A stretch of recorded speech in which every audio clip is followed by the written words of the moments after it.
descends into glory. So muna yung tungkol sa Diyos na madala niya ang dagang mga anak nagto sa himaya. Usa may isa na ang Diyos, God-prepare siya o God's complete salvation. Dahil napayin siya sa judicial redemption o organic salvation. So sa judicial redemption, doon ay ibang mga paagi. Model forgiveness of sins, washing away our sins, dayon, justification, reconciliation, o positional na sanctification. Walang may consent na po mga tao. Pero ang tuyo sa pang Diyos na madalata din sa processes sa organic salvation. Kung sa may organic salvation na export, doon ay walong ka mga steps niya. Number 1, regeneration.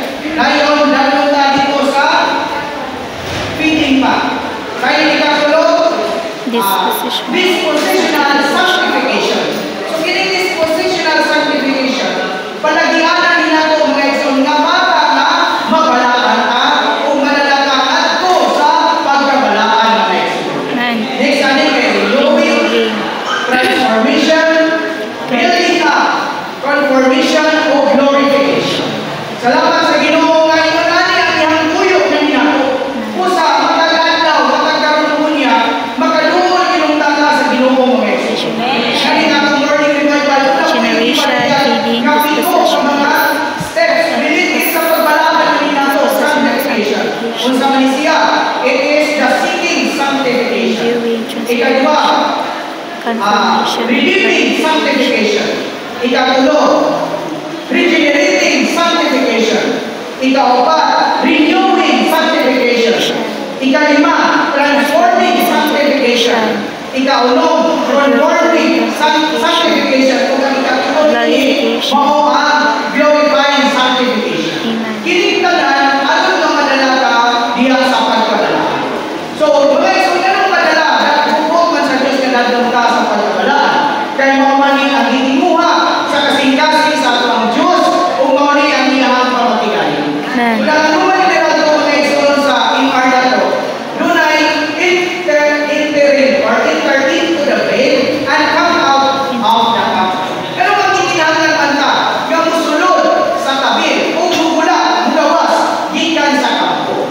So, hindi naman ko kinaka-tumubagay. Anang mga sisters, di na lang yun sila magpananin.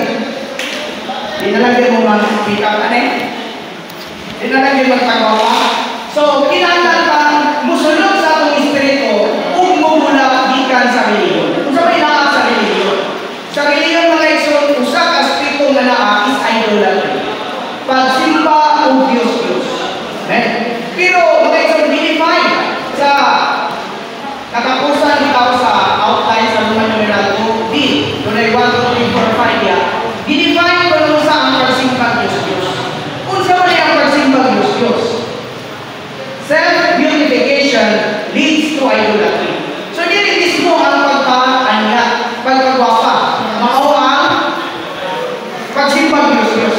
Kung masurahan lang ang pagpa-anya, pagpagwapa, magdala na siya nagto sa pagsimba Diyos-Diyos. Example, inoon, imo nang giulihan ang pagre-request mo sa pagsige o pagwapa, sa panang i-apply sa atong kalawasan. Kinahanglan ng mga isuon nga at imanong usa balatang lawas, isang lang na mabasa. Nga appearance ko na, manifestation, pagpadayan ko ka sa atong Diyos. Sa unreasonable leadership, buko, visit 17. Taking care of our physical health for God's economy. So, ginagawa natin, manong diyan ko na patong padawas gali sa Episo 5, versikulo 25, hindi nyo galing nga, that we might present the church to himself glorious, without spot or wrinkle, or any such things, but, kung sa siyang kanang holy and without blemish.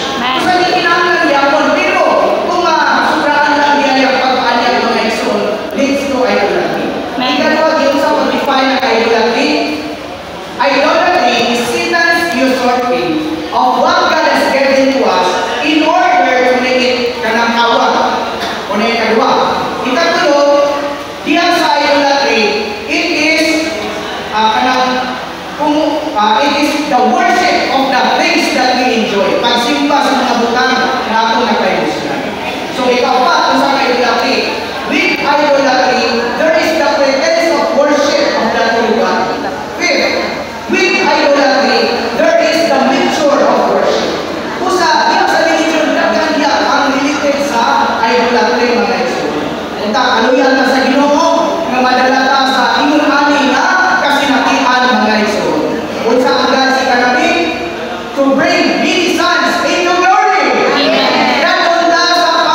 daghan kayo ni pasilaw sa sunod sa van.